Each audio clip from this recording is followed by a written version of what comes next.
Hello, I am Paradox Master 1819. This is Mass Effect Andromeda. Doing this part again because somebody fucking interrupted me. We are on the Codex part 4. Unfortunately, this is episode 90. We still have quite a lot to go. So let's jump straight in. Angaran culture, law and politics. Angara practice the political Sorry, I'm just running upstairs. A bit out of breath.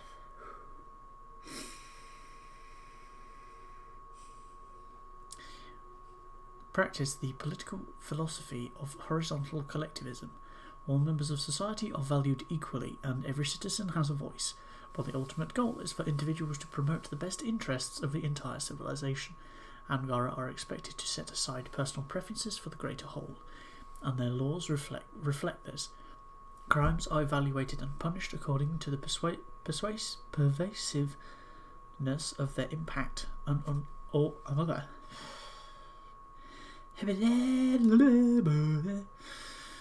unlawful act committed against a single person carries less weight than one affecting everyone in a family.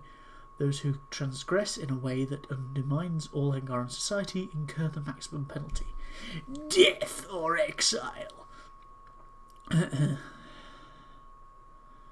Leaders of large political collectives like Aya's governor are chosen through democratic elections preceded by contentious public debates. All candidates openly challenge each other and in turn must answer any citizen who believes them unfit for office. Elected officials serve a single term regardless of office. Angara. Ephra de Teshav. Before Ephra de Teshav assumed command of the resistance, he claims it was a disorganised and ineffectual group of zealots who were sliding into irrelevance. In fact, Jarl explains it was the resistance's failure to protect Ephra's family from the Ket that drove Ephra to join the group, with the goal of turning it into the effective guerrilla army it aspired to be. Resistance distributed literature explains that Ephra's single-minded dedication to his cause became evident when he led a successful raid on a Ket slave labour camp, reporting that Ephra's resistance forces liberated hundreds of Angaran prisoners before wiping out an entire battalion of Ket sent to stop the attack. And if memory serves me correctly, a battalion is 100 Ket. Maybe wrong about that. I don't know though. Possible.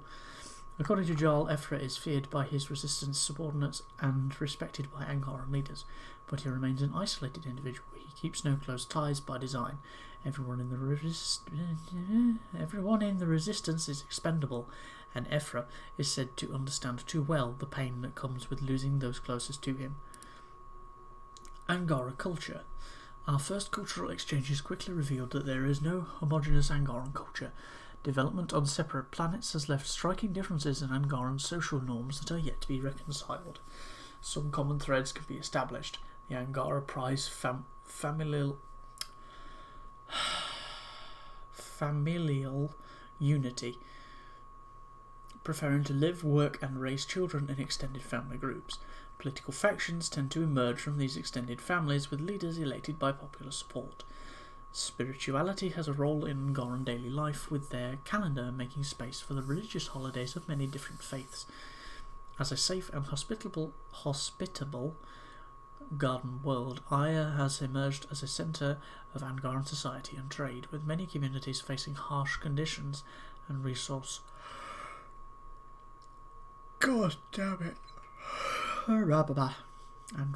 shortages. A lottery system is used to transfer personnel to Aya for extended periods. These Rabba Garrison, roughly sanctuary trips, also serve to pool reclaimed scientific knowledge and military strategy. Angaran culture, military doctrine. The Ket conquest of the Angara several decades ago has left the military forces virtually extinct. The few warships and ground forces to survive the initial attacks were lost through attrition to planetary defence.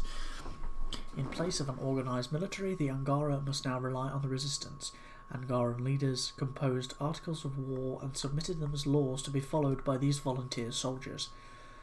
The rules of engagement reflect a mindset prioritising preservation of Angaran life and culture over vengeance on the Ket. A resistance soldier confronted by a Ket base filled with Angaran slaves, cultural artifacts and Ket guards is expected to rescue slaves and reclaim artifacts.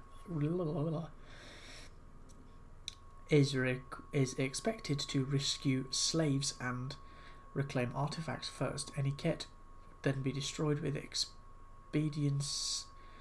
expediency and minimal cruelty, not to spare the Ket, but to uphold the integrity of Angaran civilization.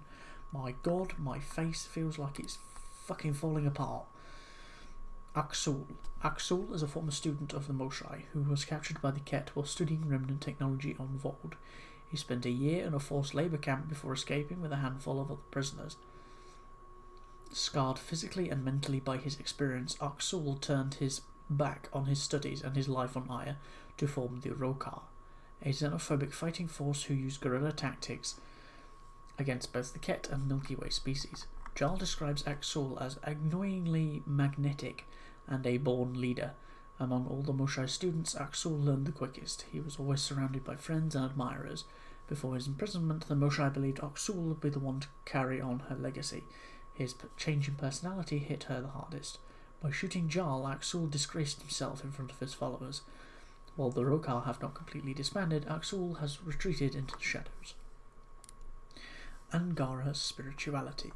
Spirituality plays an important role in Angaran life, and Angaran children are raised from their first moments to follow their family's spiritual traditions. Within most Angaran faith systems, there are deities to fear or worship, and focus is placed on personal growth and the betterment of the soul. All Angara are taught the importance of meditation and quiet contemplation. One common teaching is that the soul can be heard when the mind is still. Angara also believe that the birth of a soul continues after death through rebirth. From cultural exchanges and Angaran spiritual texts, most, if not all, Angara appear to believe in reincarnation. When a person dies, they are reborn within the same family. A good act performed in one life contributes to greater enlightenment in the next. The importance placed on different types of stop yawning, fuck me. The importance placed on different types of good acts seems to vary from planet to planet, and even from family to family. For instance, some Angara may value acts of heroism, others acts of compassion. The variety appears limitless. Our encounter on Haval with the Angara called Tavos, believed to be a reincarnation of an ancient Angara champion, has provided some scientific evidence for this belief in reincarnation. However, further investigation is needed before definite conclusions can be drawn. Angara, Lost Colony Worlds. The Scourge disaster sent Angaran civilization into a dark age. Records of their golden era of technological advancement and proliferation through space only survived as oral history, making it difficult to separate truth from legend. Nevertheless, Angara believed they had colonized numerous planets across the cluster before the Scourge's devastation left them cut off from each other for centuries. As isolated Angaran worlds gradually rebuilt their technology and redeveloped space programs, the first mission was re-establishing contact with other lost colonies. A few such planets formed the coalition that now fights the Ket. The question remains if more Angaran worlds are still hidden by the Scourge, awaiting rediscovery. If they do exist, it's impossible to know what stage of development these worlds are at, what help they might offer against the Ket, and whether they will accept the initiative's presence in the cluster. Angaran languages. Angara linguists describe between 200 to 300 public languages across their combined settlements. When accounting for family languages spoken privately and passed down over generations, the number climbs rapidly into the thousands. Holy fuck. The language used by most Angara across the Helios cluster is Shalesh, a lingua franca that was commonly used in the early days of Angara's spaceflight, before fading into obscurity. New connections between Angaran settlements and constant evolution of languages since their separation means it has now seen a revival. Sources say Shalesh originally meant to barter for the moon, apparently a joke or pun around the idea of trading between interstellar colonies. Some terms, Angara, Noun and plural, civilized people, those who have put down roots, derived from anj, meaning anchor, dar, rock, term for village or small outpost, Haveron, galaxy. Haveron literally means our galaxy, commonly referred to Andromeda, while Harevon Imasaf, the Masaf shell galaxy, refers to the Milky Way. Oh. Para, hello. To know or to learn. Sheena, the mouth. Tavatan, a friend or trusted comrade, one who would be vouched for to the rest of the family. Vesagara, noun plural, uprooted people or exiles, a derogatory term for those from the Milky Way, most often used by the Rokar. Speaking of which, the Rokar.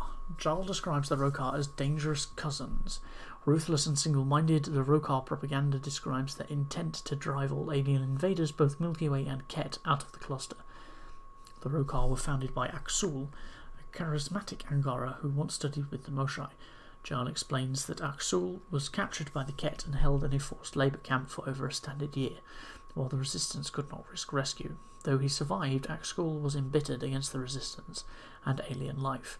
Upon his escape, he recruited young Angara and disaffected Resistance members into an independent force named after fearsome soldiers from Angara mythology, the Rokar. The arrival of the Nexus, portrayed as further invaders by Aksul, provoked the Rokar past breaking point. They are now engaged in full-fledged guerrilla operations against all non-Angaran inhabitants of the cluster. The Angaran resistance officially disavows the Rokar, but family and political interconnections complicate any organised opposition to them. For example, Jarl's sister and two brothers joining the Rokar. Technology. Considering their civilization endured both the immense disaster of the Scourge and the brutal Ket invasion, Angara possess remarkably advanced technology. Their starships, while generally small and bare-bones functional, are more than capable of keeping pace with Andromeda Initiative vessels. Angara use advanced communication and computer systems that have quickly adapted to interface with Milky Way devices, helping to smooth through some of the technological hurdles of first contact. When it comes to personal technology, Angara have focused primarily on defensive and offensive innovations. Their weapons and armour are impressive enough to garner approval from Krogan, who have witnessed them in battle, and are designed to work seamlessly with the innate Angaran control over electromagnetism.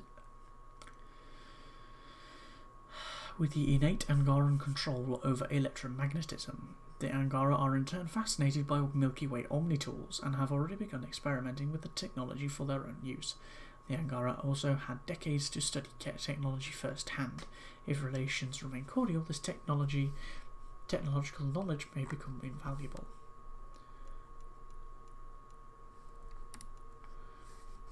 Angaran culture, economics. Angara rely on a participatory mixed... Yes, I got that right first time. Participatory mixed economy, applying elements of socialism, capitalism, and an informal barter system. The exact means of market control varies on a contextual basis, reflecting the needs of a civilization primarily focused on its survival. Basic goods and services deemed essential to life are provided as fundamental rights, with citizens voting annually to determine exact resource allocations. Advanced personal technology or luxury items are acquired through a state-controlled capitalist market. Producers and vendors are licensed by the government and monitored by arbiters to ensure they don't negatively impact essential services. Within families and tight-knit organisations like the Resistance, individual members freely trade goods and services without using currency. Value placed upon something can vary wildly according to a person's needs. Disputes over barter trades are rare, as Angara take a long-term and generous view of economic interactions with each other. Angara, the Resistance, and an Ishari rifle. It's a nice rifle. I should actually try that out and see whether that's any good. The arrival of the Ket stunned and then divided the Angara. As described by Jarl, infighting was used as a means of conquest by the Ket, but the presence of a common enemy eventually galvanized the Angara to work together. The various resistance groups merged into the organised Angaran resistance roughly 5 years ago under Efra de Tersha'av's command. I'm going to get that wrong every time. Supported by prominent families and determined to stop the Ket oppressors. The resistance headquarters are on Aya. For security reasons, neither Efra nor Jar will provide details of the resistance's organisational structure, but it can be assumed there are multiple independent cells across the cluster. Many non-resistance Angara support their work either logistically or financially. The resistance specialises in assassination, sabotage of Ket facilities, deployment of supplies to besieged populations, and the rescue and rehabilitation of Angaran prisoners. Many members of the Angaran resistance have joined up with the Nexus militia, enlisting Apex support for their missions. Some senior officers have opened treaty negotiations with the Nexus. Yay! Everybody's being friends. The Angara. The Angara are the only known sentient species local to the Helios cluster. Scattered across numerous worlds, the Angara are reuniting as a people. Though much of their culture and scientific knowledge has been lost, the Angara continue to rebuild and resist the Ket conquest of Helios. From our cultural exchanges, we know that the Angara have a unique control over electromagnetism. Specialised skin cells and organs allow them to generate and control electromagnetic fields artistically or unleash them in combat. Oral histories describe how ancient Angara were tribal and nomadic before settling in cities. Many of them still live in large, tight-knit families, and workplaces have a guild-like organisational structure. Politically, the Angara remain divided. Attempts at a reformed government were disrupted by the Ket. Approximately 5 years ago, a coherent resistance movement emerged on Aya, the first to draw unilateral political support, with the goal of driving the Ket out of Helios for good. Investigations have revealed that the Angara were created by the Jardan, the species responsible for building the Remnant. The motives of this creation are still unclear, but this revelation will undoubtedly have a seismic effect on Angaran society. Angaran biology. Though there are variations from adapting to different planets, all Angara are warm-blooded mammals that favour a cool, wet climate. Angaran females typically give birth to several young who require support and supervision, resulting in large extended families that become accustomed to living and working together. Donated Angaran anatomy textbooks reveal that the epidermis of their skin is photoelectric and photovoltaic. Specialised electrocyte cells, regulated by a specialised organ called the Teon, allow an Angara to generate a much greater electromagnetic field than most organic species, and exercise fine control over it. When needed, an Angara can unleash an electromagnetic pulse that damages weapons and electronics. Minimised pulses transmitted through touch serve as social cues, and also apparently are used for the little wrist computer thing that pops up out of the little ball thing. Angaran history. Many historical records of the Angara have been lost, but what survives tells the story of how ancient Angara achieved spaceflight. Eventually they settled on 5 separate garden worlds, including Vold. The scourge struck in approximately 2400 CE by our calendar. The phenomenon devastated the Helios cluster, destroying many Angaran cities and sent their cultures into a decline. This dark age lasted for over a century before the Angara began to adapt to the new conditions in Helios. Eventually, the desperate Angara regained spaceflight.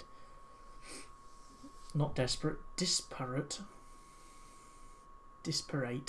Angara regained spaceflight capability and re-established contact with one another, but the isolation have fostered separate cultural, political and spiritual blocks. The Angara struggled to find common ground. This struggle was ongoing when the Ket arrived 75 years ago. The Archon exploited their disparity and began a brutal conquest of the Helios cluster. Ironically, as several Angaran historians point out, a common enemy provided the impetus to unite. Today the Angara continue their efforts of reconstruction and resistance.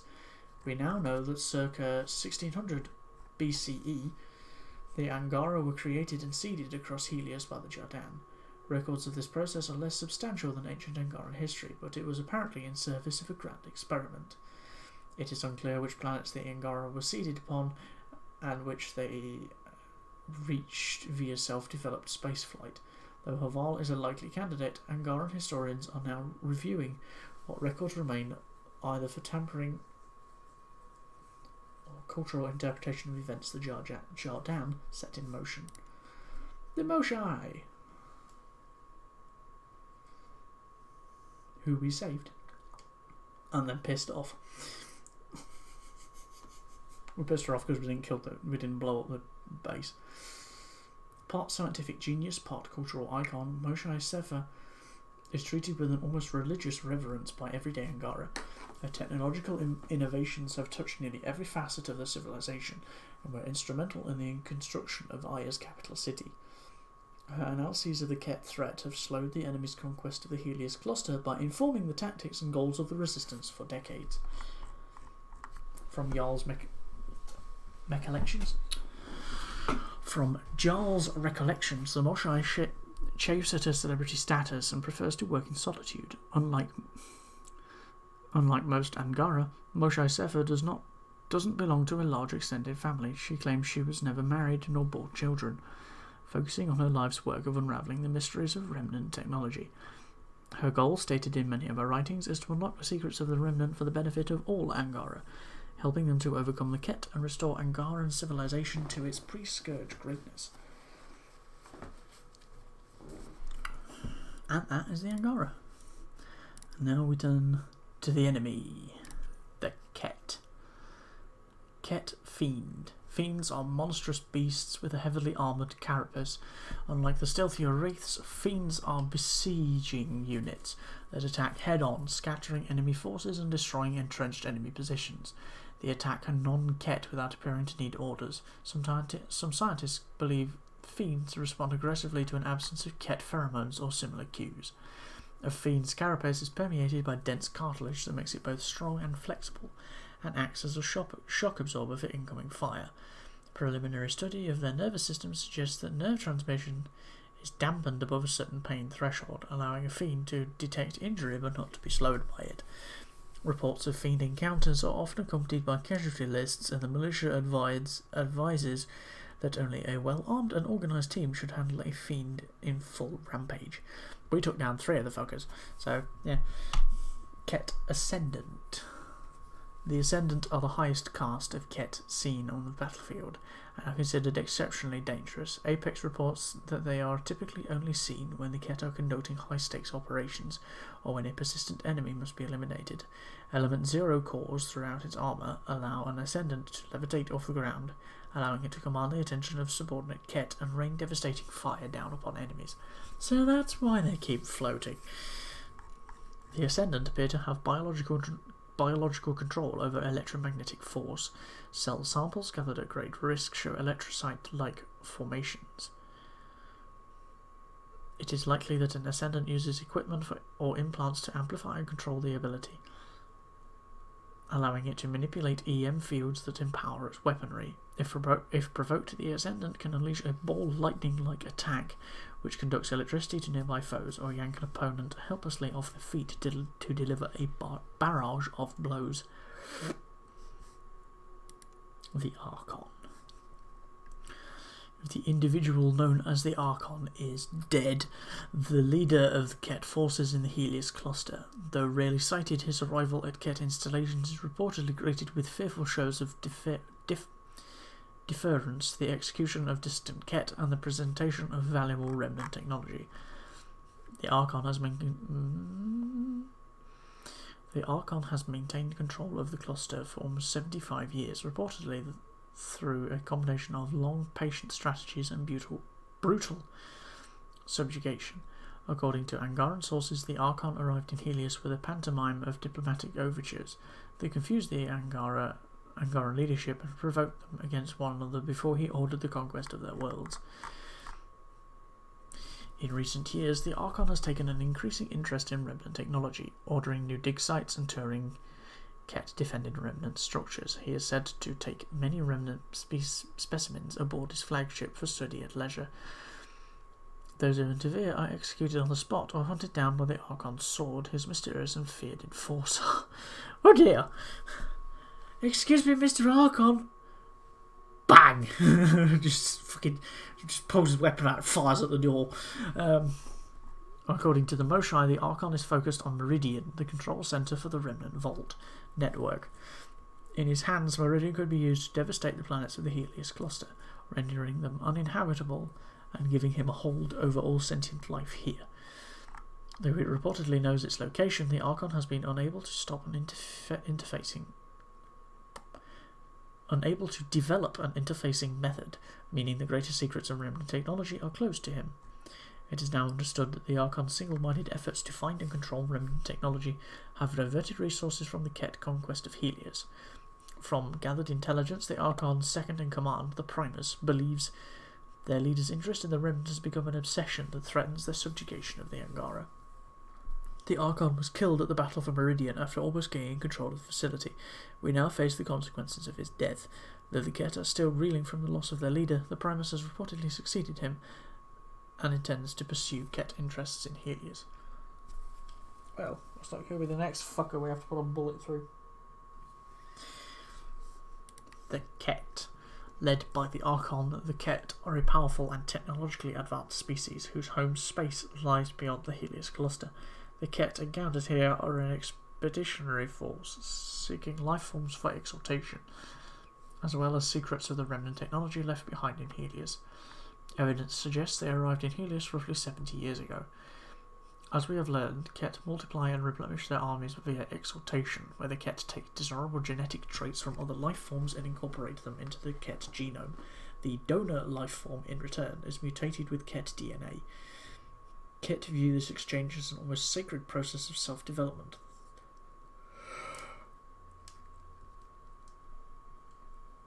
Though our scientists disagree. The Ket themselves remain enigmatic. We know they value genetic and physical superiority, that they willingly enslave other species, and will have that they have positions throughout the Helios cluster.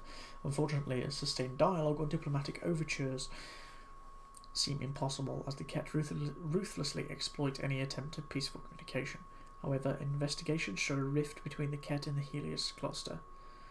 While they remain a threat, evidence shows the Archon has prevented his subordinates from communicating with their home space, and that many have begun speaking out against him, given his obsession with the Remnant. The Archon's sword, identified in decrypted. We killed this guy. I had a lot of fun trying to kill him, jumping about. Identified in decrypted communications, the Ket known as the Archon's sword has a fearsome reputation. Her role as the Archon's enforcer takes her across the Helios cluster to deliver edicts and quell dissent. Apex reports that those who incur the Archon's displeasure, Ket or otherwise, are pursued relentlessly by the Archon's sword, often never sighted again. In combat, the Archon's sword is said to favour cunning over brute strength, cloaking herself with the same techniques as Ket destined, before striking fearlessly. Psychological profiles, though hampered by an incomplete understanding of Ket's psychology, suggest she is completely loyal to the Archon and his ideals. Her title has provoked discussion among Nexus scientists, as it either underlines her devotion to the Archon's cause, or it implies a ceremonial and historic role. It is possible that the Archon's sword represents a greater tradition within Ket society, not yet understood. Ket technology. Study of Ket technology reveals an interesting dichotomy. While their faster-than-light drives and equipment show less sophistication than Systems Alliance technology back in the Milky Way, the Ket are vastly superior when it comes to genetic manipulation and biological analysis. Their weaponry eschews VI support in favour of targeting neurological systems or internal organs with unusual precision. Unsalvaged Ket gear shows that even their battlefield medicine is exceptional compared to the Initiative's. Nexus scientists believe this underlines the Ket's interest in biological excellence. Their technology appears to serve a subordinate role to study studying and improving one's own genetic superiority.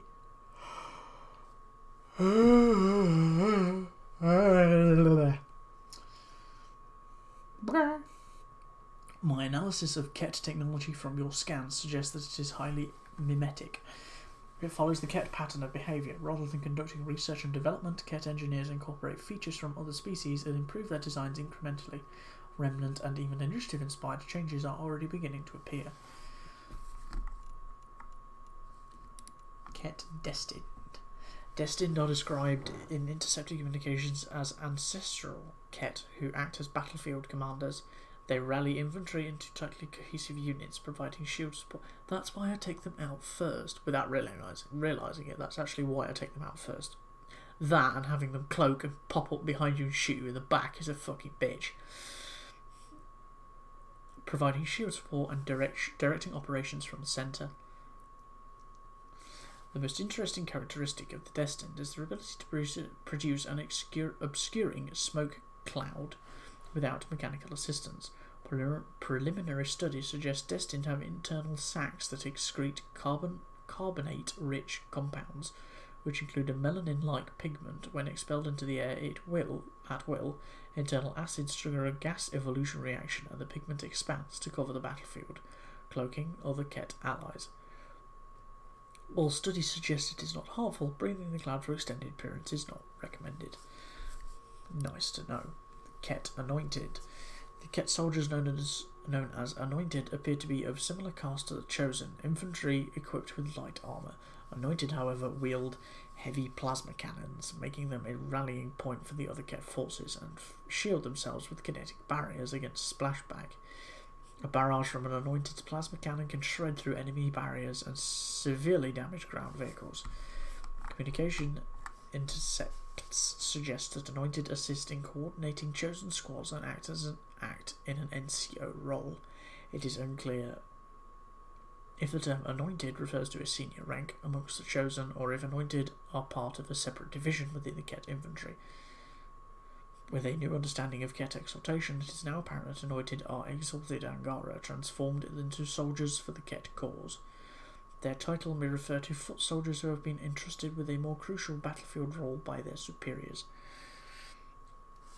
The Ket Chosen. Chosen are the frontline soldiers of the Ket. They're very squishy. Encountered on multiple worlds as support for other Ket combatants, they are equipped with assault rifles that fire plasma-surrounded projectiles and light armour that allows them to move and deploy rapidly. Though their biology is still under investigation, they are capable of surviving in hazardous environments without protective gear, like space. While quick to defer to more senior individuals, Chosen appear to be disciplined and loyal soldiers, undeterred even by biotic attacks or heavy ordnance. They present a continuing risk to unarmed outposts. The name Chosen was intercepted and tentatively translated from Ket communications. If accurate, its significance is unclear, since these are clearly the Ket's baseline infantry. With a new understanding of Ket exaltation, it is now apparent that Chosen are exalted Angara, transformed into soldiers of the Ket cause. This may explain their title. Their devotion to senior Ket can now be understood as a hardwired hormonal response that induces unshakable loyalty. Ket Wraith. These bastards. Nicknamed by initiative scouts lucky enough to encounter them, Wraiths are war beasts capable of adjusting their carapace pigmentation to blend into their surroundings. This ability lets them stalk an enemy over distances unseen or cause sudden disorder in enemy ranks. Flushing targets out to be picked off by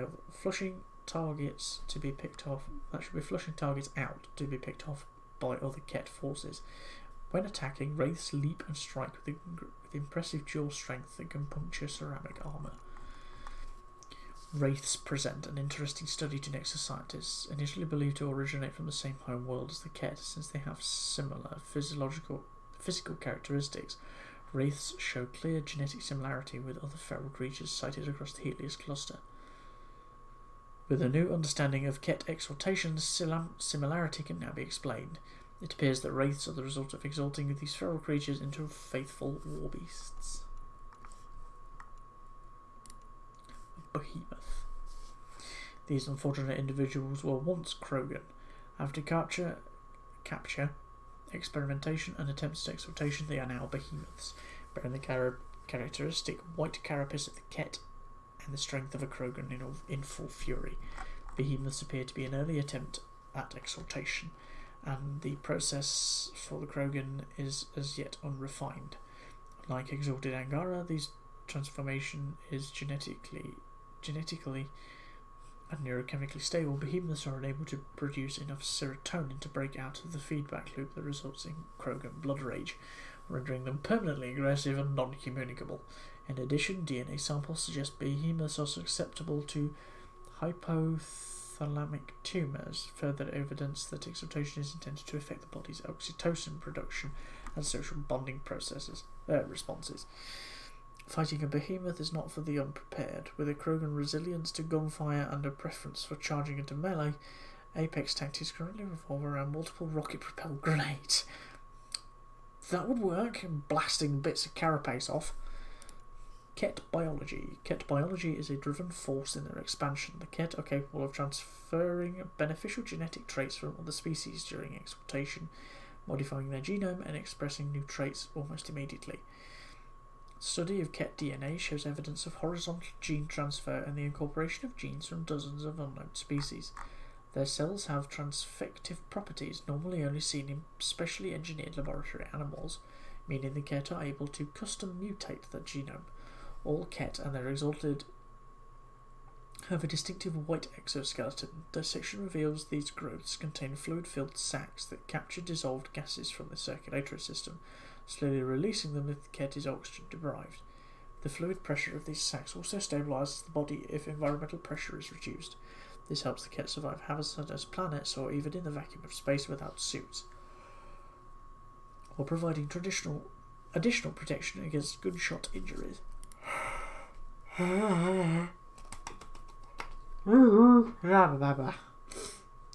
The Ket Primus. Second in command to the Archon, the Primus is reportedly trusted with leading many of the Ket's most dangerous factions. Apex teams have cited her as a hands-on leader at key Ket positions, and orders from her are treated as coming from the Archon himself. Her main area of responsibility appears to be managing the Ket conquest of Helios via exaltation. Inasmuch as we can determine with scant details on Ket culture, the Primus is believed to be extremely orthodox. Intercepted and translated reports show her ordering punishments for Ket who deviate from social norms and traditions. She has also repeatedly expressed concern over the need to break off military exercises or recon missions to investigate remnant technology, suggesting this is not a normal element of Ket expansion. Evidence now proves that the Primus and the Archon are at odds. Investigations show that the Primus disapproves of the Archon's single-minded interest in remnant technology, believing it to be a distraction from the Ket's attempts to conquer Helios. She has repeatedly attempted to correct this focus on the remnant with little success, and appears to have no recourse left other than to replace the Archon. With the Archon dead, the Primus is now the de facto leader of the Ket forces in Helios, freed from the distraction of investigating and defending remnant structures. We can expect the Ket to remain a clear and present danger under her leadership. Ket culture. The Ket in the Helios cluster appear to be a military expeditionary force. Separated from the rest of their culture, only a few conclusions can be drawn about the Ket as a people. Ket society appears to be a strongly regulated hierarchy. DNA evidence suggests genetic lineage is a factor in leadership positions. These ancestral Ket lead the exalted. Citizens who serve in the army, sciences, or industry. Unskilled labour is performed by slaves, or as analysis about their home space suggests, conquered vassal species. The Ket interest in the remnant implies a shared history, but details are scarce. Culturally, the Ket are highly ritualised and ceremonial. Intelligence reports show a powerful belief in their genetic and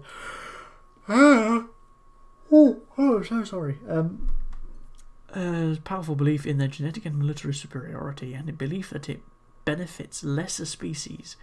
Even the Ket dialect spoken in Helios, Donizat, translates to speaking correctly. Exaltation is thus not a punishment, but a means to balance a disordered galaxy by showing the Ket's genetic perfection. They are essentially space Nazis. Ket exaltation. The facility on Vold has revealed a key element of Ket strategy and biology.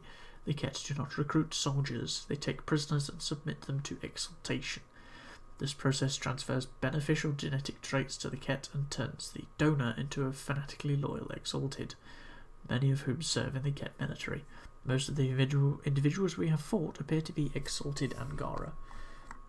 The exaltation process appears to be two-way, transferring carefully selected Ket traits into the donor. The resulting mutations permanently alter the physical appearance and glands of the donor, inducing hormonal changes that cement the individual's loyalty to the Ket. Scientists on the Nexus suggest that exaltation may have originated out of necessity if long ago the Ket somehow reached a state of genetic stagnation.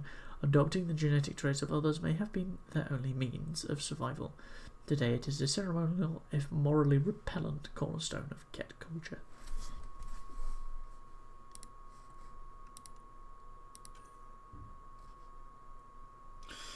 Andromeda Initiative, Andromeda Wildlife. Andromeda Wildlife Overview. The nature of life in the Andromeda Galaxy was debated at length by Milky Way scholars. Many Milky Way species who show convergent evolution, upright bipeds of a certain height and atmospheric tolerance, leading some to theorize this pattern might have some evolutionary advantage, despite counter-arguments by Hanar scientists. Interestingly, the Ket and Angara continue to fit this pattern. The wildlife and flora encountered in the Helios cluster have adapted to the presence of the scourge, evolving epidermal layers or carapaces that can cope with ambient radiation, or in the case of some plants, successfully feeding off of it. Many use bioluminescence to attract prey or as a threat or mating display. Concerns were raised around the ability of Milky Way species to consume proteins from Andromeda, so seed banks formed a significant part of the Ark's cargo.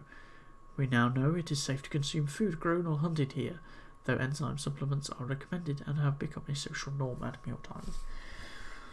The revelation of the Jardan's experimentation in the Helios cluster allows the creatures here to be viewed in a new light. It is entirely possible that many of these species were seeded or experimented upon, or that lessons learned were taken from them in the development of the Angaran wildlife. Manta.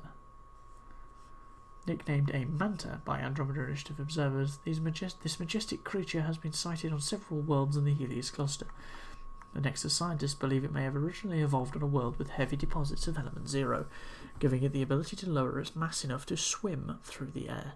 Expanding the muscular gas bladders on its underside allows the creature to rise and orient itself in flight. Despite its size, roughly 30 meters, the manta is not a threat to outposts or explorers. It appears to subsist on mineral deposits from rock formations, wrapping itself around rock spires or even against cliff faces to remain camouflaged while it feeds. Their camouflage ability suggests that these mantas have predators or other reasons to remain hidden, but thus far the reasons remain unclear. And in the next episode we shall be going through the outlaws of the Andromeda Initiative.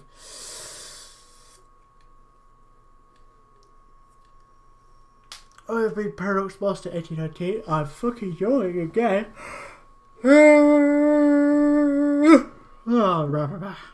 This has been Mass Effect Andromeda, Dynasty of Fellow Humans. Goodbye.